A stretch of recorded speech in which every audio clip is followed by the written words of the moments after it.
আসসালামু আলাইকুম। আশা করি সবাই ভালো আছেন। ঈদ মুবারক। তো ঈদের পরবর্তীতে আসলে আসলাম আপনাদের সামনে।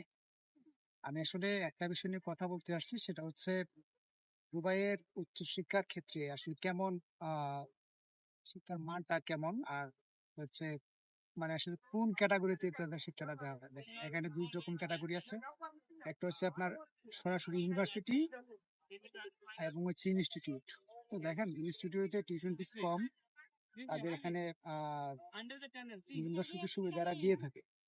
সো এখানে হচ্ছে যে আপনাদের এক ধরনের চিন্তা ভাবনা থাকতে হবে, অ্যাসাইনমেন্ট বেসড, কোনো ধরনের এক্সাম হয় না এখানে।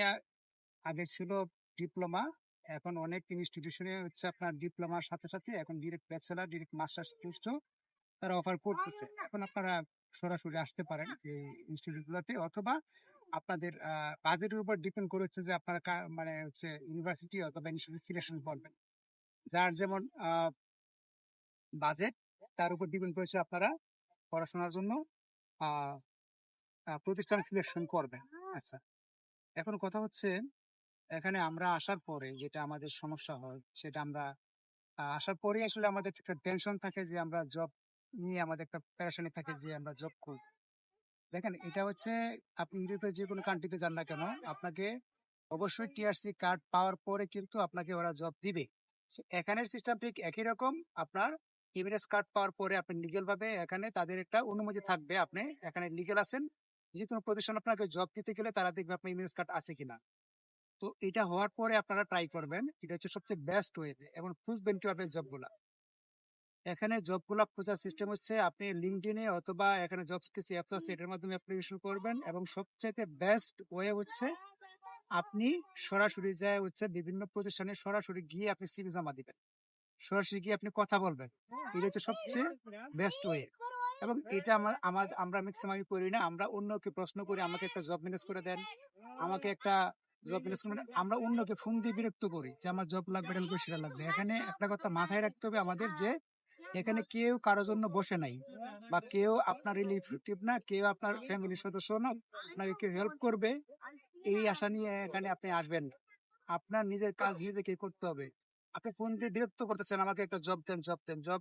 আমরা যদি দিতে না পারলে আমাদের নামে উল্টাপাল্টা কথা বলতেছে। তো বিষয়টা হচ্ছে এরকম না, এখানে আমি আপনার কে? আমি আপনার কেউ না। ঠিক আছে? তো আপনি আমাকে আমার কথা কেন হচ্ছে আমার উপর কেন ডিপেন্ড করবেন যে আমি জব দিব, বা অন্যজনের উপরে কেন ডিপেন্ড করবেন যে জব দিবে ভাইয়া? তো এরকম যে নোংরা চিন্তা ভাবনা আমাদের মনে হয় বাদ দিতে হবে। নিজে স্ট্রাগল করার মতো যদি অ্যাবিলিটি থাকে, তাহলে এটা হচ্ছে বেস্ট। আপনি যে কোনো দেশে যান না কেন, আপনাকে নিজে স্ট্রাগল করতে হবে। ওই টেন্ডেন্সি না থাকলে দেশে বাইরে আসার কোনো দরকার নাই, কোনো দরকার নাই দেশে বাইরে আসা। এটা হচ্ছে আমার মানে প্রথম পরামর্শ। আসার পরে আপনি অন্যের উপর ডিপেন্ডেন্সিতে চলে যাবেন, বিষয়টা কিন্তু আপনার জন্য খুবই সমস্যা হবে।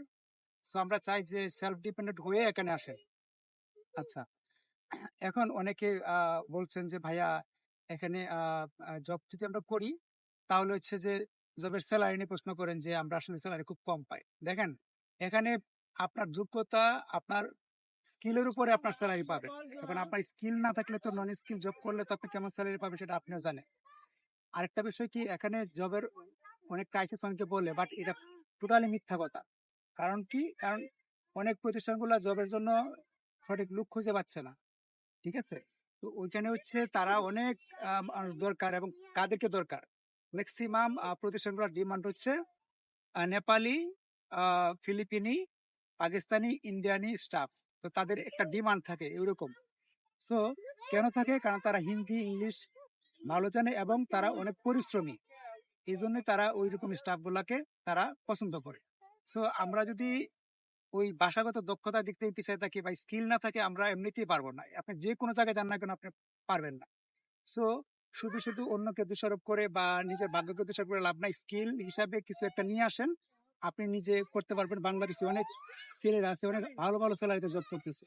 আপনাকে এগুলো খুঁজে বের করতে হবে। এখন আপনি পাচ্ছেন না, আপনি তার মতো চেষ্টা করছেন না। তো চেষ্টা করতে হবে নিজে সরাসরি গিয়ে মাঠে নেমে কাজ করতে হবে। অন্যজনের আশায় বসে থেকে আপনি অন্যজনকে বলবেন না আপনি জব ম্যানেজ করে দেন, এটা তো মনে করে যে এটা বোকামি ছাড়া কিচ্ছু না। সো এরকম সেলফ ডিপেন্ডেন্ট নিয়ে তারপরে আসবেন। আর এখানে আসলে দেখেন, আপনাদের একটা কথা বলি, এখানে টিউশন ফিজের উপর ডিপেন্ড করে আপনার পড়াশোনার অনেক কিছু। এখানে আপনি 10 লক্ষ টাকা দিয়ে টিউশন ফি এক বছর জন্য আসতে পারবেন, 4 লক্ষ টাকা দিয়ে আসতে পারবেন। সো আপনি কেমন টাকা দিয়ে টিউশন ফি দিয়ে আসছেন এটার উপর ডিপেন্ড করে যে আপনি কেমন সার্ভিস পাবেন। এখন আমার সত্য কথা বলতে কি, আমরা বাঙালিদের মূলা কেনার টাকা নিয়ে আপেল কেনার চেষ্টা করি। বিষয়টা হচ্ছে আমাদের প্রথমে হচ্ছে ভুল। আমরা আপেল কেনার সামর্থ্য থাকলে আপনি আপেল কিনবেন, মূলা কেনার সামর্থ্য থাকলে মূলা কিনবেন। সো বিষয়টা খুবই নর্মাল, এটা বুঝতে হবে। আর আমাদের সবচেয়ে বড় একটা মানে দুর্বলতার জায়গা হচ্ছে যে যত বেশি নেগেটিভ কথা বলে তার কথা তত সত্য মনে করি আমরা। কিন্তু আমরা এটা মনে করি না সে আমার মতো একটা মানুষ। মানুষের ব্রেইন বিভিন্ন সময় বিভিন্ন চলাফেরা করে। সে যদি ব্যক্তিগতভাবে কারোর উপরে কোনো ক্ষোভ থাকে, তো এটা প্রকাশ করার জন্য পাবলিক প্লেসে কথা বলে। অনেকে এরকমই মানুষ থাকে আমাদের সমাজে। এখন আমি একটা ইউটিউব করছি, তো আমার কথা হচ্ছে আমাকে সামষ্টিক দিক চিন্তা করে তারপর আমাকে কথা বলতে হবে। এখন আমি তো ব্যক্তিগত অ্যাটাক করে আমি কাউকে ছোট করব, এটা আসলে কোনো মানে ভদ্র মানুষ বা কোনো সভ্য ফ্যামিলির সভ্য আচরণের কোনো মানসিক বৈশিষ্ট্য হইতে পারে না। সম্মান আপনাকে দিয়েই একজনকে কথা বলতে হবে। কারণ দেখেন, এখন যে কথা বলতেছি আপনাদের সামনে আমি আমি চেষ্টা করছি যে সামগ্রিকভাবে বিষয়টা তুলে ধরা। তো এটা হচ্ছে, এটা হওয়া উচিত। এখন প্রতিটা দেশে নেগেটিভ পজিটিভ থাকে। ইউরোপে হচ্ছে আপনার আছে ল্যাঙ্গুয়েজ ব্যারিয়ার। তো ল্যাঙ্গুয়েজ ব্যারিয়ারটা আপনাকে মানতে হবে, মেনে আপনাকে কাজ করতে হবে, এবং হচ্ছে ওরা করতেছে, তাদের কোনো কমপ্লেন নেই। কিন্তু এখানে ল্যাঙ্গুয়েজ ব্যারিয়ার নাই, তারপরে কিন্তু আপনারা বিভিন্ন ধরনের কমপ্লেন দিচ্ছেন যে জবের বিষয়ে বলছেন, এবার এই বিষয়ে। কিন্তু তারা যে ক্যাটাগরির লোক চাচ্ছে, তাদের যে স্কিলের লোক দরকার, ওটা আপনার নাই। তাহলে কেমনে আপনি আশা করেন আপনার স্যালারি 5,000 দিরহাম 6,000 দিরহাম হবে? আপনাকে অবশ্যই লো ক্যাটাগরি জব করার মেন্টালিটি নিয়ে আসতে হবে। কারণ আপনার এখানে জব করার কোনো অনুমতি নাই। এক নম্বর কথা, কোনো অনুমতি নাই, নো অ্যালাউড টু ওয়ার্ক। আপনার এমএস কার্ডে লেখা থাকবে।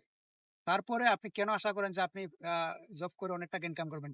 আমরা এক্সপেকটেশনটা আমাদেরকে বুঝতে হবে, আমাদের লেভেলটা বুঝতে হবে যে আমরা আসলে কেন গেছি এখানে। আমরা এটাই ভুলে যাই যে আসলে এখানে কেন আসছি, কোন ভিসার মাধ্যমে আমরা এখানে আসছি।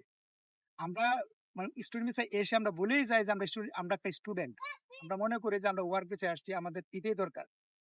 ওই টেন্ডেন্সি নিয়ে আসবেন যে আমি পড়াশোনা করে যাচ্ছি, ওইখানে আমার লিমিটেশন থাকবে, কাজের ইনকামের লিমিটেশন থাকবে, সবকিছু থাকবে। কারণ আমি একটা স্টুডেন্ট, আমি ওয়ার্কার না। সো ওই টেন্ডেন্সি যত সময় আপনার মাথায় ঢুকবে না, তত সময় আপনার আসলে অশান্তি লাগবে। সো আমরা চাই না যে ওই টেন্ডেন্সিটা আপনি ভুলে যান। সো আমি মনে করি এখানে জব খুঁজতে গেলে নিজে সরাসরি কাউকে জিজ্ঞেস করার দরকার নাই। কে কি ইউটিউবে বললো, আমি কি বললাম, অন্যজন কি বললো, ডাজন্ট ম্যাটার। কারণ অনেকে অনেক কথা বলে, কিন্তু সবার কথা সত্য না। সবার কথা সত্য না। যে পজিটিভ কথা বলে তারটা যাচাই করবেন, যে নেগেটিভ কথা বলে তারটা যাচাই করবেন। তারপর সেই আমি বা সে বা যে কেউ হোক না কেন, কেউ কিন্তু আসলে অত বেশি জানি না। কারণ আমাদের এখানে আসছি মাত্র 5-6 মাস, 6-7 মাস এরকম। আমাদের এত নলেজ নাই যে আমি আমি সবকিছু জানি। আমাদের সাথে অনেক ভালো এক্সপার্ট আছে, আপনারা তাদের সাথে পরামর্শ করে তারপরে আসবেন। সো আমি মনে করি যে জবের ক্ষেত্রে বলেন, পড়াশোনার ক্ষেত্রে বলেন, আপনাদের যাদের দুবার ক্ষেত্রে, স্পেশালি দুবার ক্ষেত্রে যাদের আপনাদের হচ্ছে মোটামুটি স্টাডি গ্যাপ বেশি, তারা যদি চুজ করেন যে অন্য দেশে যাদের সুযোগ হচ্ছে না। ইউরোপের অনেক কান্ট্রিতে এখন ভিসা রিফিউজ হওয়া শুরু হয়েছে। অনেক দেশে বাংলাদেশকে ভিসা দিচ্ছে না। তো এই ক্ষেত্রে আপনারা যাবেন কোথায়? আমি কিন্তু সবসময় একটা কথা বলি, আমি আমি মোটিভেট করি না যে দুবাই আসেন। আমি কখনোই এটা মোটিভেটেড করি না। আমি সবসময় একটা কথা বলি যে আপনাদের ইউরোপে যাওয়ার সুযোগ থাকলে, ভালো কান্ট্রিতে যাওয়ার সুযোগ থাকলে অবশ্যই আপনারা যান। কিন্তু যারা এখানে আসে ম্যাক্সিমাম রিজেকশন খাওয়ার পরে, কোনো কিছু পথ না দেখে তারপরে এখানে আসে। তো এখানে আসার পরে আপনাদেরকে বুঝতে হবে যে আমি তো অন্য দেশের জন্য যোগ্য ছিলাম না, তারপর এখানে আসছি। তো ওই সব কিছু প্রিপারেশন নিয়ে মনটাকে বুঝাবেন যে আমাকে ওইখানে যেতে গেলে ওই রকম স্ট্রাগল করতে হবে, পরে তারপরে আমাকে একটা ফিউচারে অন্য একটা কান্ট্রিতে আমি এনিহাও যেভাবে হোক আমি মুভ করবো। এই জন্য আমি এখানে যাচ্ছি। এখানে যাচ্ছি না 7,000-8,000 দিরহামের জব করার জন্য। কারণ এটা আমাদের মতো একটা দেশ, মিডল ইস্ট। সো এখানে বেশি এক্সপেকটেশন আমরা করবো না। সো আরেকটা বিষয়, আমি দুবাই নিয়ে পরামর্শ দিচ্ছি, এবং হচ্ছে আমার যে ছোট বোন, আহ ছোট বোন আছে, সে হচ্ছে ইউটিউবিং করছে, কোলিস জার্নি তার ইউটিউব চ্যানেল। তো আমি হচ্ছে ওর ইউটিউব চ্যানেলের যে লিঙ্ক, ওটা আমার ডেসক্রিপশন বক্সে দিয়ে দিব। আর আমি আমার হোয়াটসঅ্যাপ নাম্বারও এখানে দিয়ে দিব। কোনো প্রয়োজনে হলে অবশ্যই আপনারা আমার সাথে পরামর্শ করতে পারেন। ইনশাল্লাহ আমি চেষ্টা করবো আপনাদেরকে সঠিক পরামর্শ দিয়ে হেল্প করার। তবে অবশ্যই অবশ্যই নেগেটিভ সবকিছু আপনারা অ্যাভয়েড করবেন ভাই। নেগেটিভ চিন্তা করতে করতে করতে করতে এক সময় আপনার মাইন্ডটা নেগেটিভ হয়ে যাবে। তখন পজিটিভ বলতে দুনিয়া কিচ্ছু একটা আছে, ওটা আপনি কল্পনা করতে পারবেন না। যে যত বেশি পজিটিভ চিন্তা করবে সে তত বেশি আগায় যাবে। যে যত বেশি নেগেটিভ চিন্তা করবে, নেগেটিভ জিনিস বিশ্বাস করবে এবং নেগেটিভ জিনিসকে সত্য মনে করবে, সে সবচেয়ে ক্ষতিগ্রস্ত। আপনি বাস্তবে এটা প্র্যাকটিক্যালি দেখেন। So don't be upset. আসসালামু আলাইকুম, সবাই ভালো থাকবেন।